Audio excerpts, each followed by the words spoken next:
चिराग immature politics कर रहे हैं। जब आप गठबंधन में हैं और आपकी स्वयं की ताकत अकेले संसद तक पहुँचने की नहीं है, तो ये अड़ा-अड़ी बहुत देर तक चलेगा नहीं। हाँ, हाजीपुर सीट को लेकर ये अड़ सकते हैं चूँकि वहाँ पर से इनका पिता का इमोशन जुड़ा हुआ है और उस इमोशन को रामविलास पासवान जी का सम्मान करते हुए दूसरे पार्टी के लोग भी इनके इस इमोशन का सम्मान करेंगे। लेकिन हर जगह पर आप अड़ जाइएगा तो फिर जाइएगा कहाँ? अगला जहाँ जाने की आप बात कर रहे हैं या जहाँ आप जा सकते हैं वहाँ पहले से भीड़ है।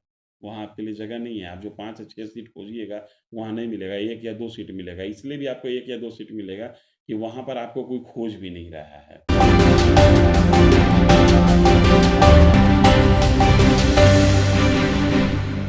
देखिए, मीडिया रिपोर्ट्स के हवाले से आज एक बड़ी जानकारी सामने आई है। एक अखबार की रिपोर्ट के मुताबिक केंद्रीय मंत्रिमंडल का विस्तार होने जा रहा है।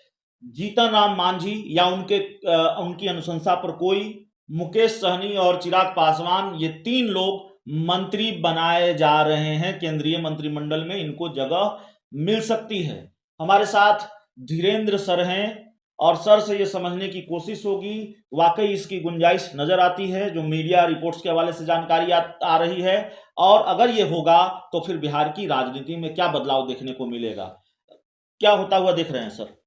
देखिए, मैंने भी अखबार की उस खबर को पढ़ा है जिसमें ये कहा जा रहा है कि मुकेश सहनी, जीतन राम मांझी और चिराग पासवान, इन तीनों की अनुशंसा पर इन तीनों के कोटे से किसी को मंत्रिमंडल में, केंद्रीय मंत्रिमंडल में जगह मिलेगा। मुझे ऐसा लगता है कि चिराग पासवान के अलावा किसी के लिए जगह है नहीं वहाँ पे।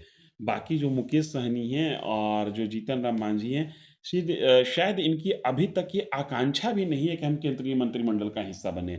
ये लोग स्टेट पॉलिटिक्स कर रहे हैं और स्टेट पॉलिटिक्स का ही हिस्सा बनना अभी पसंद करेंगे। बावजूद इसके, अगर जो कहीं से खबर उठ रही है, तो इसका मतलब है कि कुछ न कुछ खबर में दम है।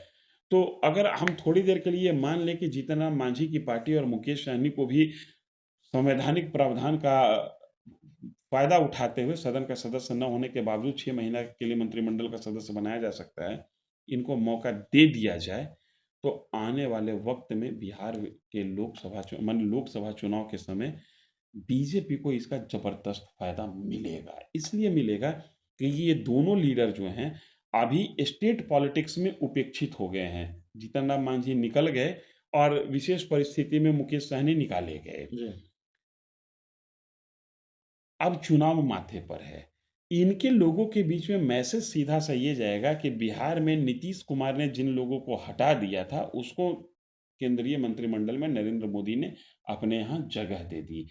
ये कुल मिलाकर 6 महीने में मंत्रिमंडल में ये क्या कर लेंगे, क्या नहीं कर लेंगे, ये आप भी समझ रहे हैं, हम भी समझ रहे हैं, चुनावी साल है।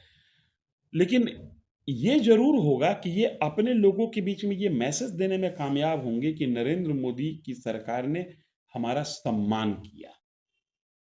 और राजनीति में जहाँ पर ग्रुप की राजनीति है, हर छोटा-छोटा ग्रुप बन रहा है, हर दिन कुशवाहा की पार्टी, साहनी की पार्टी, मांझी की पार्टी, ये लोग जात विशेष पर आधारित होके राजनीति कर रहे हैं। तो ये अपने जात के, अपने लोगों के मतदाताओं के बीच में ये मैसेज देने में कामयाब होंगे कि नीतीश कुमार ने हमें अपमानित किया था, हमको निकाला, लेकिन नरेंद्र मोदी ने हमको अपने यहाँ एडजस्ट किया। ये मान-सम्मान की बात है और मान-सम्मान के आधार पर ये जो इमोशन है कि वो वोट में 2024 में कन्वर्ट हो सकता है। चिराग वाला मामला बड़ा महत्वपूर्ण नजर आता है, इसलिए क्योंकि चिराग पासवान एनडीए में शामिल हो, इसको लेकर कई पेचीदगियां हैं। सीटों को लेकर बात नहीं बन पा रही है। हाजीपुर पर अड़ गए हैं, समस्तीपुर पर अड़ गए हैं, और एक चर्चा यह भी होती है कि चाचा को एनडीए से आउट देखना चाहते हैं। ऐसे में चिराग पासवान मंत्री बनेंगे या पहले उन शर्तों को पूरी करवाना चाहेंगे जो जिन शर्तों की बात सामने आती है? इस मामले को कैसे देख रहे हैं? चिराग इमैच्योर पॉलिटिक्स कर रहे हैं। जब आप गठबंधन में हैं और आपकी स्वयं की ताकत अकेले संसद तक पहुँचने की नहीं है, तो ये अड़ा-अड़ी बहुत देर तक चलेगा नहीं।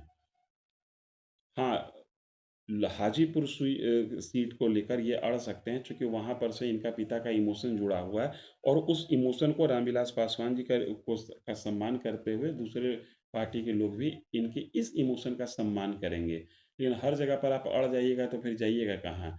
अगला जहाँ जाने की आप बात कर रहे हैं या जहाँ आप जा सकते हैं, वहाँ पहले से भीड़ है। वहाँ आपके लिए जगह नहीं है। आप जो 5 या 6 सीट खोजिएगा, वहाँ नहीं मिलेगा, 1 या 2 सीट मिलेगा। इसलिए भी आपको 1 या 2 सीट मिलेगा कि वहाँ पर आपको कोई खोज भी नहीं रहा है। तो कुल मिला के चिराग ये प्रेशर पॉलिटिक्स कर रहे हैं। हाँ, चाचा वाला मसला थोड़ा इम्पोर्टेंट है, चूँकि वहाँ भी उनका व्यक्तिगत इमोशन है और ये सबको समझ है इस बात की कि रामविलास पासवान की जो पॉलिटिकल लीगेसी है, उसके वारिस के तौर पर चिराग ही हैं, जनता जिनको रिकॉग्नाइज़ कर रही है। तो संभव है कि मैं बार-बार इस बात को कहता हूँ कि बीजेपी इंटरफेयर करके इनके चाचा और भतीजे की लड़ाई को सेटल करेगी। अगर बीजेपी सेटल नहीं करती है, तो इसका नुकसान बीजेपी को उठाना पड़ेगा।